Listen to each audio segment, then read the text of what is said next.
მოგესალმებით ძვირფასო თანამემამულეებო. დღეს თქვენთან ერთად ვისაუბრებთ კონკრეტულად სომხეთში და სომხეთის მიმართ მიმდინარე ჰიბრიდულ ომზე, კონკრეტული ერთი მაგალითით, რომელიც ასევე გულისხმობს საქართველოსაც და რეალურად უნდა ვთქვათ, რომ ეს პირველი შემთხვევა ალბათ, როდესაც სომხეთიდან, ერევნიდან ასეთი მკაფიო და არაორ მნიშვნელოვანი პრინციპში შეფასება მიიღო საქართველოს ოფიციალურმა პოზიციამ, არ გაჟღერებულმა თავრობის დონეზე, მაგრამ სახელისუფლებო პროპაგანდაც ოფიციალურ პოზიციად ითვლება და რა თქმა უნდა ასოცირებულია მმართველ პარტიასთან. და შესაბამისად ის რომ საქართველოს მედია სივრცე, მათ შორის კონკრეტულად პროპაგანდისტული იმედი, პოსტივი და რუსთავი-2 ერთდროულად წუთების განსხვავებით ერთი და იგივე ტიპის და შინაარსის სხვადასხვა უბრალოდ ილუსტრაციებით დადეს ყალბი ინფორმაცია იმის შესახებ, რომ ნიკოლ ფაშინიანი გეგმავს, უფლებას აძლევს თუ თვითონ მონაწილეობს, კიდევ გასარკვევია, იმიტომ რომ ტექსტში რაც გაავრცელეს ამ მაგალითად პოსტივის რაც ჰქონდა ლინკი, ეწერა რომ ნიკოლ ფაშინიანი უხელმძღვანელებს LGBT აქციას ერევანში და ეს ინფორმაცია პირველ რიგში უნდა ვთქვათ, რომ საერთოდ საიდან გაჩნდა რეალურად აი ამ ქართულ პროპაგანდისტულ მედიაში. ეს ინფორმაცია გაავრცელა ყურადღებით ლუგანსკში მცხოვრებმა ეთნიკურად თურქმა, ანუ გესმით საცხოვრობს და ვინ არის თავის შინაარსით ლუგანსკში ვინ შეიძლება ცხოვრობდეს, მარტივი კითხვა. ვისი ქვეყნის აგენტი, ან პირდაპირ ვთქვათ ლუგანსკში. ხო, ლუგანსკი არის ოკუპირებული ნაწილი უკრაინის და დონბასში და იქ ცხოვრობს.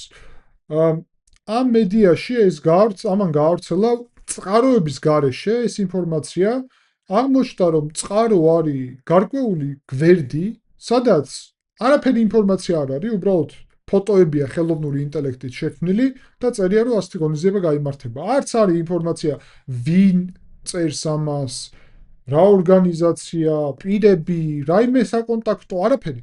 მეტიც სომხეთშიც კი არ არის დარეგისტრირებული ეს გვერდი.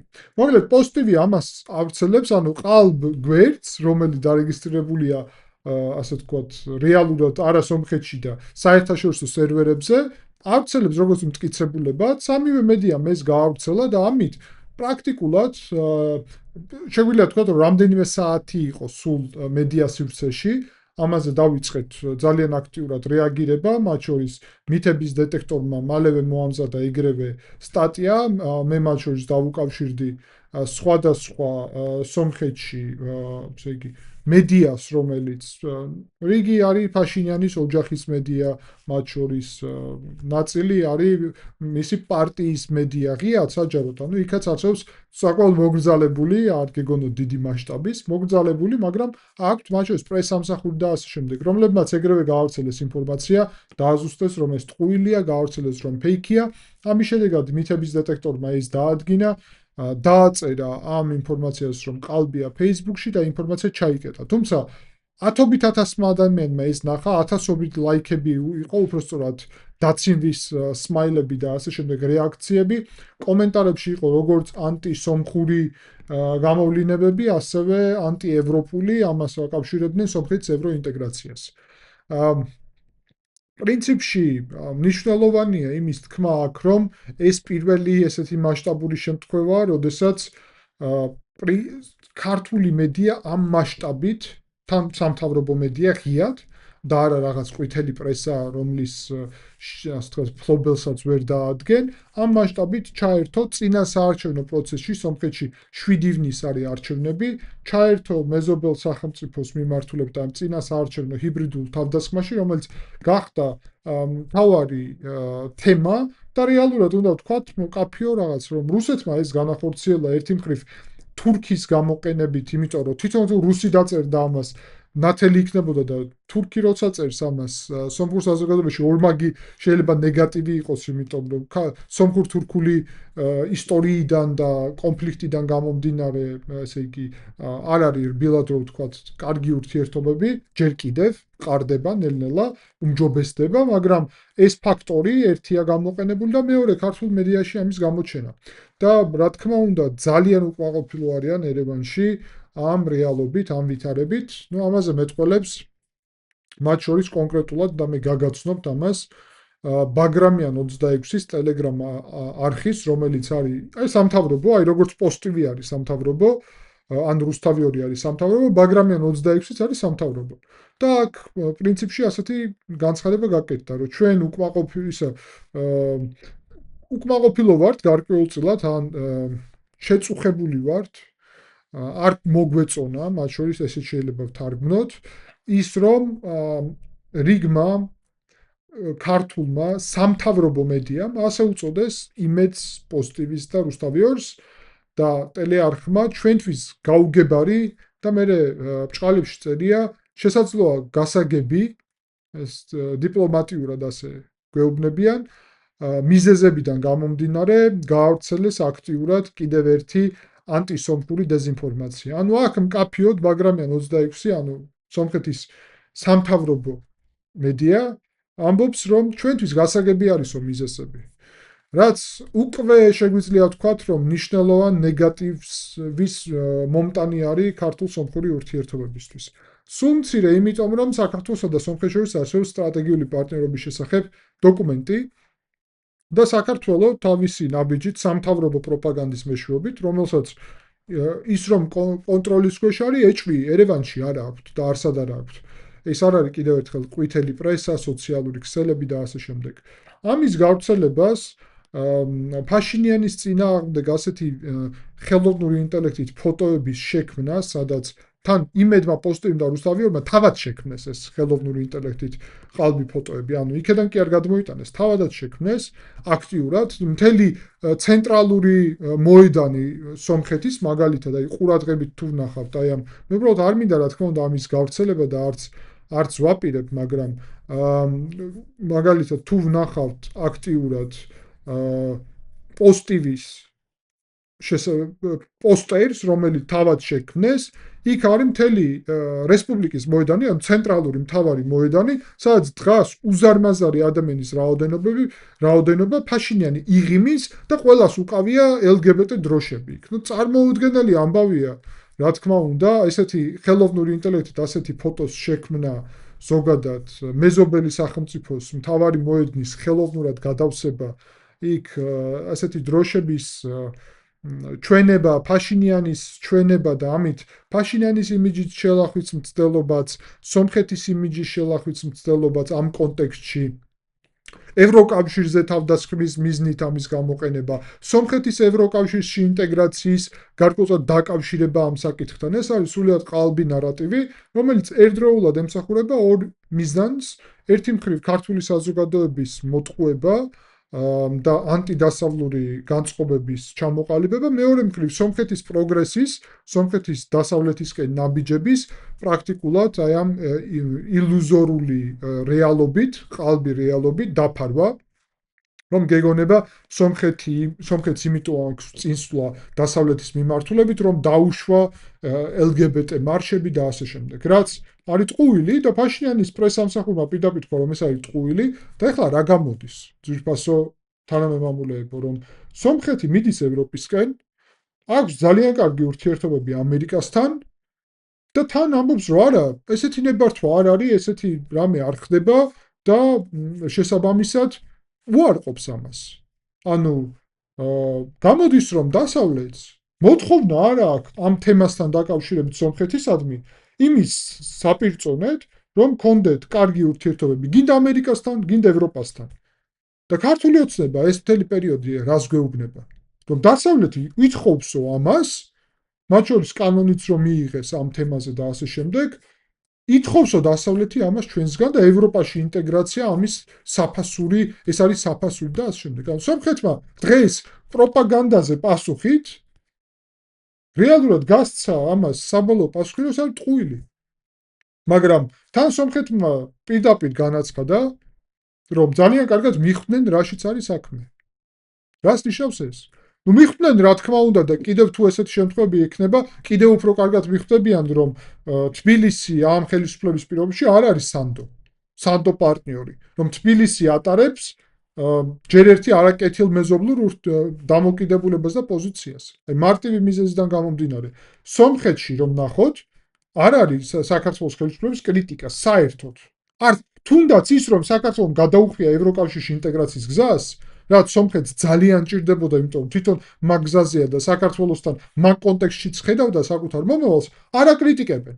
სახელმწიფო მედიაში არ აკრიტიკებენ. საერთოდ. ანუ მეზობლებთან მიმართებით აქვს სხვა დამოკიდებულება. და შესაბამისად განზრახ რეალურად ირჩევენ სხვა პოზიციას. მეც რომ პატიჟობენ სახელმწიფო მედიაში, პრაქტიკული განწყობა ისეთი არის, კითხვებს ისე სვავენ, რომ მეც კი არ ვარ ძალიან კრიტიკული საქართველოს ხელისუფლების მიმართ და საკმაოდ რბილი შეფასებები მაქვს, ან ჩემს მერე ვიღაც სხვა გამოდის და ის სხვა ხედვას წარადგენს, რომელიც საქართველოს ხელისუფლების პოზიციის შესაბამისობაში არის, რომ დააბალანსონ, ანუ ესე პირდაპირ ღია ოპოზიციურ ნებისმიერ განცხადებას წახალისებული არ არის, რაც არ უნდა სწორი იყოს, სომხეთს აწყობდეს, სომხეთს აწყობს პროევროპული საქართველო, იმიტომ რომ თვითონ არის პროევროპული დღეს ბუნებრივად. მაგრამ სხვა მიდგომა აქვს, იმიტომ რომ მეზობელს ცემს პატივს. ეს არის მათი ლოგიკა, ვინც არ უნდა იყოს იქ ხელისუფლებაში. საქართველოში პატივისცემას აწავიდა ქართული ოცნების მხრიდან ცხადია, ქართულ ხარს არ გულისხმობ, მეზობლის მიმართ, მისი პრემიერის მიმართ, როდესაც ესეთი შეურაცხყოფელი ტიპის პოსტერები, ბანერები ხალხის მიმართ, შინაარსი, მერე კომენტარები და ასე შემდეგ წამოვიდა, საშინელება ხდებოდა იმ კომენტარებში უბრალოდ. წარმოუდგენელი ლანძღვა და ასე შემდეგ მიმდინარეობდა. სომხეთში სომხეთის საგარეო დაზვერვის სამსახურის ანგარიშის მიხედვით, რომელიც საჯაროა, რომელიც განვიხილეთ ჩვენ თქვენთან ერთად, ჰიბრიდული ომი არის მთავარი ერთ-ერთი საფრთხე წინასაარჩევნო გარემოში. ანუ ჰიბრიდული თავდასხმები კონკრეტულად სომხეთზე ამ წინასაარჩევნო მთელ პერიოდში და შესაბამისად დღეს მაგალითად სომხურმა საზოგადოების მაუწყებელმა, რომელიც ძალიან გავლენიანია და ყურებადია საქართველოსთან განსხვავებით სამწუხაროდ, სადაც საზოგადოების მაუწყებელი არის პრაქტიკულად არც გავლენიანი და არც ყურებადი არხი. ძალიან მნიშვნელოვანი გადაცემა მოამზადეს და ერთ-ერთი მთავარი პრაქტიკულად თემა ის იყო, სწორედ, რომ ეს არის ჰიბრიდული ომის მექანიზმი და პირდაპირ თქვა ეს არის სომხეთის საზოგადოების მაუწყებელზე კრემლის ჰიბრიდული პროპაგანდა და ომი სომხეთის წინააღმდეგ. მეტი რა უნდა თქვა. და ამას საქართველოსთან რომ TV იმედი, პოსტივი და რუსთავი 2 რამდენიმე წუთის განსხვავებით აკეთებს ერთმანეთისგან. ეს რას ნიშნავს? ეს რიტორიკული კითხვაა. ეს ნიშნავს, რომ ჩვენ არა ოცნება ეხმარება რუსეთს ჰიბრიდულ პროპაგანდაში და ჰიბრიდულ ომში სომხეთის წინააღმდეგ. ნუ სომხეთში ძალიან კარგადაც ხვდებიან და მაგიტომაც უნდათ აზერბაიჯანთან და თურქეთთან პირდაპირ კავშირების გახსნა, იმიტომ რომ არავის უნდა ესეც საქართველოზე იყოს დამოკიდებული. მათ შორის, როდესაც ესმით, რომ საქართველო დღეს არის რუსეთის გავლენა და რუსეთის გავლენის ქვეშ მყოფი ქვეყანა. ხო და მე მინდოდა ეს მათ შორის მაგალითად მომეყვანა იმისა, რომ ერთი მხრივ რომ რამდენად ცრუ არის ეს ნარატივები, რამდენად კონტროლირებადია ეს მედია და პროპაგანდისტულია, რამდენად ვაფუჭებთ ურთიერთობას, მანამდე ხო აზერბაიჯანთან გავაფუჭებთ, ხო გახსოვთ, მუქარები და ასე შემდეგ რომ იყო აზერბაიჯანთან და სტატიები წითელ ხაზებს კვეთთო და ასე შემდეგ და ასე შემდეგ. ნუ სომხეთსაც თანაც ვაფუჭებთ ურთიერთობებს, იმიტომ რომ ბაგრამიან 26 იგივე სამთავრობო მედია არის, რომელიც ამბობს, რომ ნუ გასაგებია ყველაფერიო. და ანუ რას ვაკეთებთ? ეს არის სუვერენიტეტი? რა თქმა უნდა არა. ეს არის ორ ფეხზე დგომა, როცა მეზობლებთან ურთიერთობებს ვაფუჭებთ. ვინ არის ჩვენი საერთოდ პარტნიორი? კაი, აზერბაიჯანი და სომხეთი და თურქეთი თუ არ არის, ვინ არის? რუსეთია? ოკუპანტი, რომელსაც ცხინვალში და სოხუმში საელჩოები გააჩნია? ჩვენი პარტნიორი ვინ არის საერთოდ? სტრატეგიული.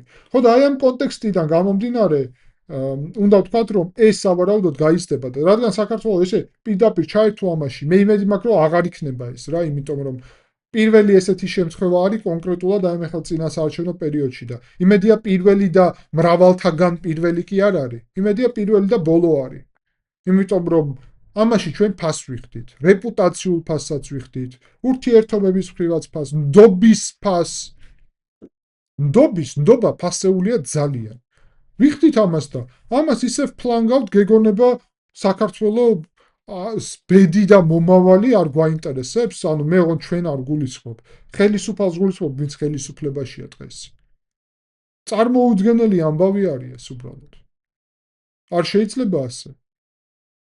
საკუთარი ქვეყნის წინააღმდეგაც არ შეიძლება, მაგრამ მეზობლის მიმართ, ვინც არ უნდა იყოს ის მეზობელი, რომელიც ხედავს რას აკეთებ და როგორ აკეთებ, ყველაფერს ხო თავისი რაღაც ზღვარი გააჩნია. და შესაბამისად ამაზე რეაგირება პრინციპში არის ამ მომენტისთვის ეს გავრცელება შეწყვეტილია, Facebook-მა ეს დაბლოკა. თუმცა და ამ გვერდებმა ხო ესეც უნდა ვთქვათ, რომ მე დადეს ოფიციალური განცხადება ფაშინიანის პრესამსახურის რო ეს ყალბი არისო, მაგრამ რო ნახოთ როგორ დადეს რა ფორმით და ასე შემდეგ განსხვავება იქ ტექნიკურად არის რა, ანუ ერთგან ფოტო დადეს და მეორეგან ლინკი დადეს. მოკლედ და ლინკშიც და ფოტოშიც ერთი სიტყვით გავრცელება სულ სხვა აქ და თავის მიზანს მიაღწიეს რა, ანუ ყალბი ინფორმაცია ვრცელდება 100-ჯერ უფრო აქტიურად. უბრალოდ გავრცელეს ეს ინფორმაცია, პირველი შემთხვევა არ არის. და ეს უკვე სიმპტომატური პროცესი არის ზოგადად, ეხლა რაც მიმდინარეობს სომხეთში ეს ჰიბრიდული თავდასხმებით. სომხეთი როცა იხიადამობს, რომ კრემლი აკეთებს ამას. მე მაინტერესებს საქართველოს მოქალაქეების აზრი. თქვენი აზრით ვინ აკეთებს ამას? ვინ დგას ამის უკან? აი სომხეთი თუ ამბობს, რომ კრემლი აკეთებს ამას და იმედი პოსტივი და რუსთავიორიც რომ ამას აკეთებს. რა გამოდის აქედან? კრემლი, იმედი, რუსთავიორი, პოსტივი. ხო გასაგებია ყველაფერი. რამე განსაკუთრებით ახსნა არის საჭირო. ესეც ხო მეზობელი ქვეყანა აცხადებს. ნეიტრალურია ამ შემთხვევაში. პირველად გააკეთა ესეთი რამე რეალურად, აქამდე საქართველოს მიმართ არანაირი პრეტენზია არ იყო, მიუხედავად ყველაფრისა. მიუხედავად იმისა, რომ ფაქტია, ამაზე გაჟღერდა სომხურ მედიაში ბევრჯერ, რომ ეკონომიკური სხვადასხვა არაოფიციალური შეზღუდვები გვაქვს რა, სხვადასხვა პრობლემას ვუქმნით აზერბაიჯანსაც და სომხეთსაც. თამბაქოზე, ყვავილებზე, ესე იგი, თევზეულზე, გაზზე მათ შორის და ასე შემდეგ, ექსპორტზე, იმპორტზე. მაგიტომაც სომხეთს უნდა აზერბაიჯანთან რაც შეიძლება საზღვარი მალე გახსნას. იმიტომ რომ აზერბაიჯანთან ერთად დღეს სომხეთი ტრიპის პროექტში არის, თურქეთთან ერთადაც ამერიკულ აი ამ პროექტში, კი ბატონო. და საქართველოს სად არის? რუსეთის პროექტში, რუსეთის გავლენის სფერო. ზუსტად. ანტიამერიკული, ანტიევროპული. ანუ აზერბაიჯანი არ არის ანტიამერიკული დღეს. არც ანტიევროპულია პრინციპში. პირიქით. ერთადერთი რეგიონში, ვინც არის დღეს ანტიდასავლური, არის საქართველო. არც სომხეთი, არც აზერბაიჯანი. სომხეთი და აზერბაიჯანი ამიტომ ეხლა უფრო იპოვიან ერთმანეთთან შესაძლებლობას ნებისმიერი ურთიერთობის, ვიდრე საქართველოსთან. შეიძლება ეს ღიად ესე ყოველთვის არ თქვან, მაგრამ ფაქტობრივი მდგომარეობა, იმიტომ რომ საქართველო მთლიანად მოწყვეტილია ამ რეალობას. არც აზერბაიჯანი, არც სომხეთი დღეს რუსეთის გავლენის ქვეშ არ არის. ორივე ქვეყანაში სუვერენიტეტი დგას იმაზე დღეს პირდაპირ, რომ რუსეთისგან გავლენა შეამცირონ. ეს არის მათ სტრატეგიული მიზანი. აზერბაიჯანი თურქული გავლენით ანაცვლებს, სომხეთი ამერიკული და ევროპული. და ინდური ცოტა, კი ბატონო. აზერბაიჯანი მაშინ პაკისტანითაც.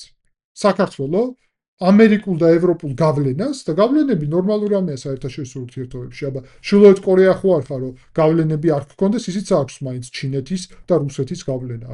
მაინც აქვს. არ არსებობს გავლენის გარეშე ქვეყანა პრაქტიკულად. უბრალოდ არ არსებობს. ამ შემთხვევაში საქართველო ანაცვლებს ევროპულ და ამერიკულ გავლენას რუსული გავლენით. ეს არის უბრალოდ რეალობა. და ეს რეალობა უნდა გავითვალისწინოთ.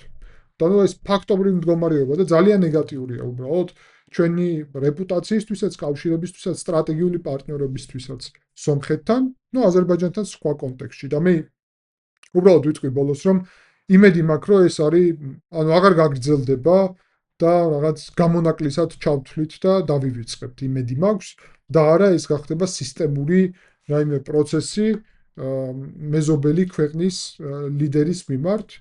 არ ამგონია, რომ ესეთი რამე იყოს მისაღები და არც სომხეთის მხრიდან ცხადია და რაღაც პატივისცემის მინიმალური პროცესი უნდა იყოს. ანუ ერთმანეთის შესახებ ყალბი ინფორმაცია არ გავრცელება, მით უმეტეს სახელმწიფო მედიის დონეზე ან სამთავრობო მედიის დონეზე.